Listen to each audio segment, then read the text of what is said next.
Hello, my name is Nathan from Toxic Game Studios, and this is the fifth tutorial in the game development series. And in this tutorial we're going to be going over advanced if statements, else statements, and also switch statements. And as you can notice, at the top up here, we have a new include library. We have C standard library, C std lib, and we also have C time, which controls your time. And as we set this up, this is used for the commands we use to generate a random number are stored in these two files. Okay, so the first thing we do, sorry, we don't need this. This is what I was doing earlier. So we have an exit setup equals 0. Guess is not defined yet. Integer try number is not defined yet. And the number, so we're going to seed a random number. Seed random time null, which is a value of 0. Integer number equals random, modulation of 10 plus 1. This is not a percent sign. It does not do the percent operation. What this does is it modulates a number, like say if you have 5 divided by 11, it pretty much gives you the remainder, which would be 1. So it's giving you, this is going to be a random number between 1 and 10. We're going to set up a loop. It's going to display the number that we've made random. And we're going to set up a loop. While your guess is not equal to number, it's going to do all of this over and over again until you get it right, or you've gotten it wrong 5 times. So while your try number is less than 5, it's going to display how many times you've tried, try number, and it's also going to ask you for your guess, console input, whatever your guess is, and then it's going to increase your try number. And if this is false, if your try number is not 5, then what you're going to be doing is doing this, count, you lose, pause, and then it's going to escape, go to you lose, which is this is called a label. And you can do this, navigate through your code. You shouldn't do it too often because it makes it hard to read your code, but you type in go to lose, and it literally goes to lose, which is at the very end where there's no code. So when you type in your number, when you type in your guess, whatever it is, if your guess is greater than the actual number that's been generated, it sends to the screen as too high.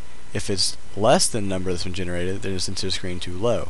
If it is equal to the number that is generated, it sends to the screen you win. So that is pretty much how this works. It's pretty easy to understand. I will post the code in a text file in the description so you can look at it and edit it however you want to, experiment it the way you want to. So that's pretty much all there is for this part. Now let's go on to the switch statement. Sorry, wrong file.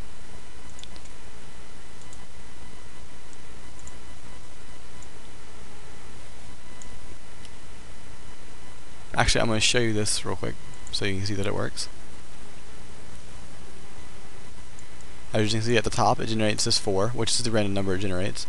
But let's try a couple of other things. Let's try 1. If what we typed in is right, it should say too low. Too low. And now we have 1 try. So let's type in 5. What we type in is right, it should say too high. Okay, it's too high. Now let's type in 4. If it's right, it should say we win and then exit. You win. Now press a button and it exits. Now let's try typing it in 5 times wrong and see if it says we lose. The number this time is 2. So let's type in 4, 4, 4, 4, 4. This is the last one. There to lose. Type in a number and it exits. So this works. So now I'm going to show you the switch statement. Here we go. Switch statements, they're fairly simple.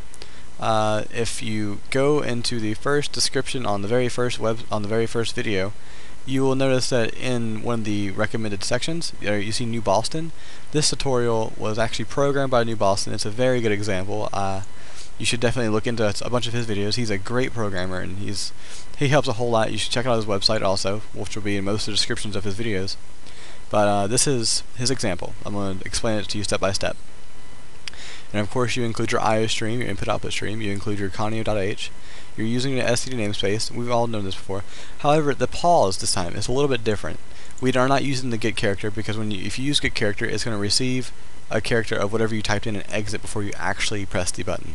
So what we're doing is we're creating a character, and I named it REF, which stands for reference, and then you're getting the input of that character, and then when you press enter, it should exit. It's almost the same thing, except for you have to press enter for this one to exit. So in the main loop, in the main function, you make an integer called legs, and then it sends to the screen how many legs do you have, console input, your legs, how many you have, and then this is a switch statement. What this does, the syntax for a switch is you say switch, and then the variable that you're testing. And after you do the variable testing, in the case that you type in 1, it's going to say you're a pirate.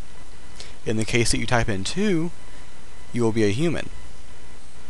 And if you don't type in either one of these, it's going to say default, and it's going to say I do not know what you are. And then after it does that, it's going to pause, and when you press the button, press enter, it shall exit. Now, I will show you. How many legs do you have? Say 2. You be human. Exit. Now, let's try 1. Move this down through here. Sorry. You pirate. Let's try 3.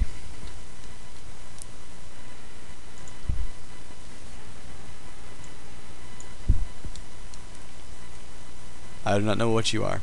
So this can be very helpful when you're testing a situation, say in a game, or you're trying to see if a certain attribute about your character is a certain value.